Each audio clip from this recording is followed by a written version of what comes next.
ونشهد أن محمدا عبده ورسوله فأعوذ بالله من الشيطان الرجيم بسم الله الرحمن الرحيم قل للمؤمنات يغضضن من أبصارهن ويحفظن فروجهن ولا يبدين زينتهن وقال تبارك وتعالى قل للمؤمنين يغضوا من أبصارهم ويحفظوا فروجهم وقال النبي صلى الله عليه وسلم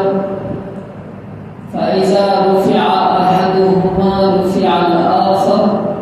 أو كما قال عليه الصلاة والسلام کہ محمد سے وفا تم نے تو ہم تیرے ہیں، یہ جہاں چیز ہے کیا لوح و قلم تیرے ہیں۔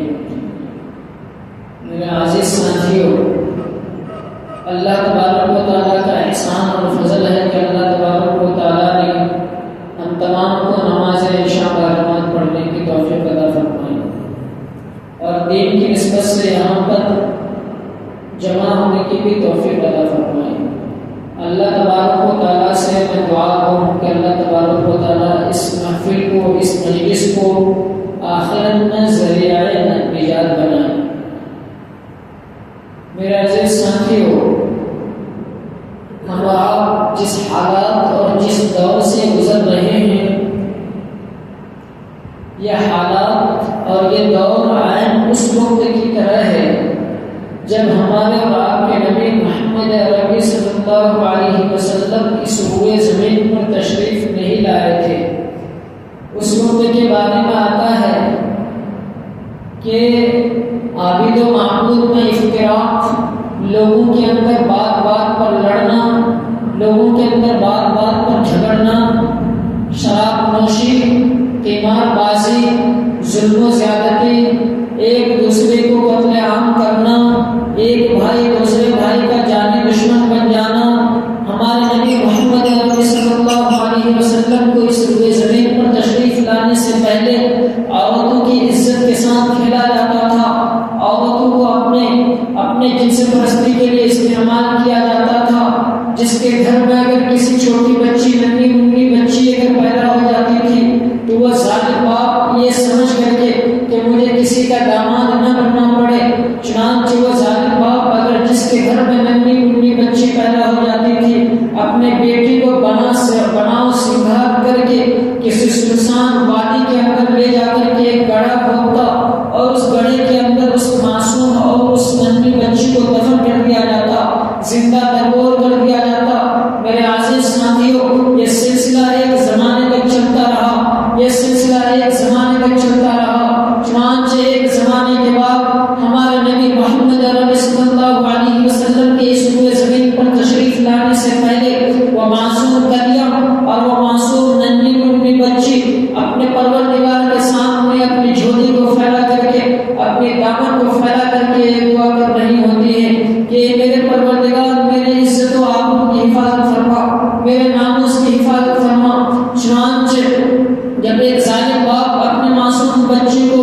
گڑھے کھودنے کے بعد اس پر دفن کر رہے ہوتے ہیں، کیا اس منظر کو دیکھ کر روئے زمین اور عرش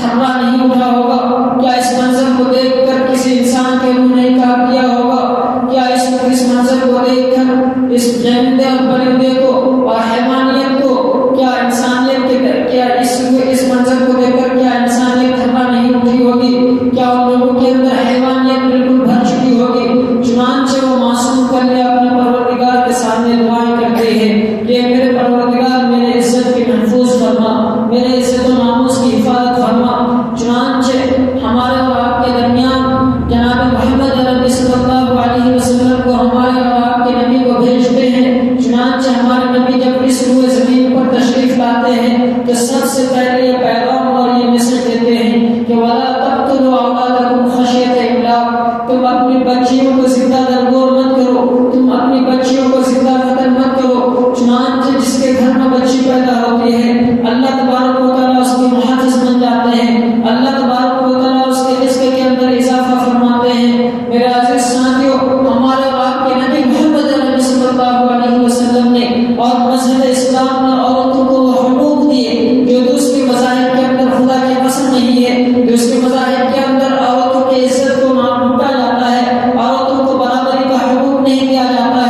لیکن مذہب اسلام ایسا ہے کہ اگر ماں کی شکل میں ہے تو اس کے الگ مرتبہ ہے، الگ مقام ہے، اگر بیوی کی شکل میں ہے تو شریعت نے اس کے لیے الگ مرتبہ اور مقام متعین کر رکھا ہے، اگر بیٹی کی شکل میں ہے تو اللہ تبارک و تعالیٰ نے اس کے لیے الگ مرتبہ اور مقام مقرر کر رکھا ہے، اگر پڑوسی کی شکل میں ہے تو اللہ تبارک و تعالیٰ نے پڑوسی کے حق کو بھی قرآن و حدیث کے اندر بیان فرمایا ہے۔ میرے عزیز ساتھیوں، آج پوری دنیا کے اندر مسلمانوں کو بدنام کیا جا رہا ہے، مسلمانوں کی ماؤں اور بیٹیوں کی عزت کے ساتھ کھلواڑ کیا جا رہا ہے، ان کو بھگوا تقریب کے اندر پھنسا کر کے ان کو اپنے مذہب سے بے دخل کرنے کی کوششیں اور سازشیں کی جا رہی ہے۔ میرے عزیز ساتھیوں، یہ کوئی نئی سازش نہیں ہے، چنانچہ حضرت عمر فاروق رضی اللہ تعالیٰ عنہ کے دور میں جب وہ خلیفہ تھے، حضرت عمر فاروق رضی اللہ تعالیٰ عنہ کے دور میں ایک وہ سفر پر جانے والے ہی تھے، تو سفر پر جانے سے پہلے اپنے جاسوس کو بھیجا کہ جاؤ راستے کا معائنہ کر کے آؤ، راستے کو جانچ اور چیک کر کے آؤ کہ راستے کے اندر کسی طرح کی کوئی پریشانی تو نہیں ہے۔ چنانچہ امیر المؤمنین حضرت عمر فاروق رضی اللہ تعالیٰ عنہ اپنے جاسوس کو بھیجتے ہیں، تو جاسوس آ کر کے بتا رہے ہوتے ہیں کہ اے امیر المؤمنین، آپ جس راستے کے اندر سے جانے والے ہیں وہاں پر کفار اور مشرکین اور یہودیوں نے اپنی جوان بیٹیوں کو ننگا برہنہ کپڑا پہننے کی ان کو تلقین کی ہے، اور یہ کچھ برے الفاظ آپ کے خلاف پروپیگنڈے چلائے ہیں کہ جب آپ اس راستے سے گزریں گے تو وہ آپ کو اپنی طرف ورگلانے کی اور زنا کرنے کی دعوت دیں گے، آپ کے سامنے وہ ننگے برہنہ کپڑے میں آ کر کے آپ کے ایمان کے ساتھ وہ کھیلنے کی کوشش کریں گے۔ چنانچہ امیر المؤمنین حضرت عمر فاروق رضی اللہ تعالیٰ عنہ کو جیسے ہی یہ خبر پہنچتی ہے تو امیر المؤمنین اپنے تمام ساتھیوں کو بلاتے ہیں اور فرماتے ہیں کہ بتاؤ تم سب کا کیا مشورہ ہے، کیا خیال ہے کہ ہم جس راستے سے جانے والے تھے اس راستے کے اندر پروپیگنڈے اور سازشیں ہو چکی ہے۔ سب ساتھی جواب دینے لگتے ہیں کہ میں وہ راستہ چھوڑ کر کے دوسرے راستہ کو اختیار کر لیتے ہیں، چنانچہ اس راستے کو چھوڑ دیا جائے۔ تمام کے تمام ساتھیوں نے یہی جواب دیا، لیکن امیر المؤمنین حضرت عمر فاروق رضی اللہ تعالیٰ عنہ یہ جواب دیتے ہیں کہ ہمارے خلاف جس راستے کے اندر سازش ہوئی ہے اور ہمارے ایمان کا امتحان ہے، ہمارے غیرت کا امتحان ہے، ہمارے شریعت اور ہمارے دین کا امتحان ہے، چنانچہ ہم اسی راستے سے جائیں گے اور جانے کے بعد ہم بھی انہیں بتا دیں گے کہ ہم ایک خدا کے ماننے والے ہیں، ہم ایک نبی محمد عربی صلی اللہ علیہ وسلم کی شریعت پر عمل کرنے والے ہیں۔ لہٰذا امیر کا کام ہوتا ہے کہ وہ آگے چلتا ہے، لیکن آج عمر فاروق پیچھے چلے گا اور تمام ساتھی آگے چلیں گے۔ خدا نے خاصہ اگر کسی ساتھی کی نظر ان یہودی لڑکیوں کی طرف اگر پہنچ جاتی ہے تو میں اپنی تلوار سے ان کے سر کو قلم کر دوں گا۔ چنانچہ امیر المؤمنین اور ان کے ساتھی اسی راستے سے گزر رہے ہوتے ہیں، چلتے چلتے وہ یہودیوں کی بستی بھی آ گئی اور وہ محلہ وہ ٹولہ بھی آ گیا جہاں پر مسلمانوں کے خلاف، امیر المؤمنین کے خلاف، صحابہ کرام کے خلاف پروپیگنڈے اور سازشیں رچی گئی تھی۔ میرا عزیز ساتھیوں، جیسے ہی اس ٹولے اور اس مکانات کے قریب پہنچتے ہیں تو وہ یہودیوں کی لڑکیاں ننگا برہنہ کپڑے پہن کر کے امیر المؤمنین اور ان کے ساتھیوں کو بغلانے کی کوشش کرتے ہیں اور ان کو اپنی طرف زنا کرنے کی دعوت دیتے ہیں۔ چنانچہ امیر المؤمنین اور ان کے ساتھی اپنے نظر کو جھکا کر کے یہ قرآن کی آیات کو پڑھتے ہی گزر رہے ہوتے ہیں کہ قل للمؤمنین یغضوا من ابصارہم ویحفظوا فروجہم، کیا میرا رب، میرا قرآن یہ جو حکم دیتا ہے کہ جب تم اپنے گھروں سے کے اندر سے نکلو تو اپنی نگاہوں کی حفاظت کرو اور اپنی نگاہوں کو نیچے کر کے چلا کرو۔ چنانچہ یہ آیت اور تسبیحات کا ذکر کرتے کرتے تمام ساتھی اور امیر المؤمنین گزر رہے ہوتے ہیں۔ پھر چلتے چلتے پھر اللہ تبارک و تعالیٰ نے جو مومن عورتوں کو جو قرآن کے اندر حکم دیا ہے وہ آیات پڑھتے ہیں کہ قل للمؤمنات یغضضن من ابصارہن ویحفظن فروجہن ولا یبدین زینتہن۔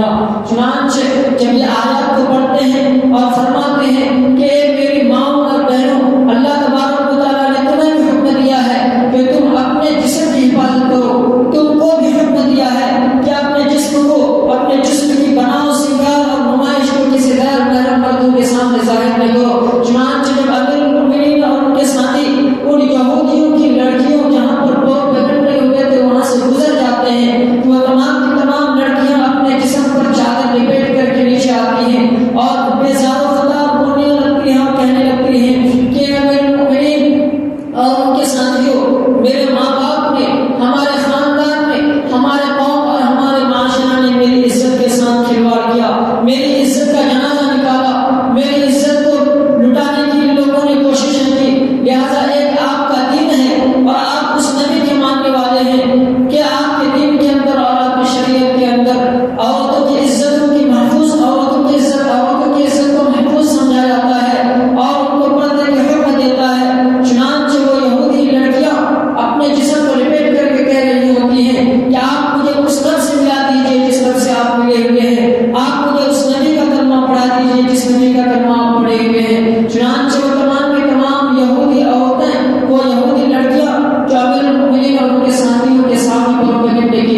وہ بھی مسجد اسلام کے اندر داخل ہو جاتے ہیں۔ میرے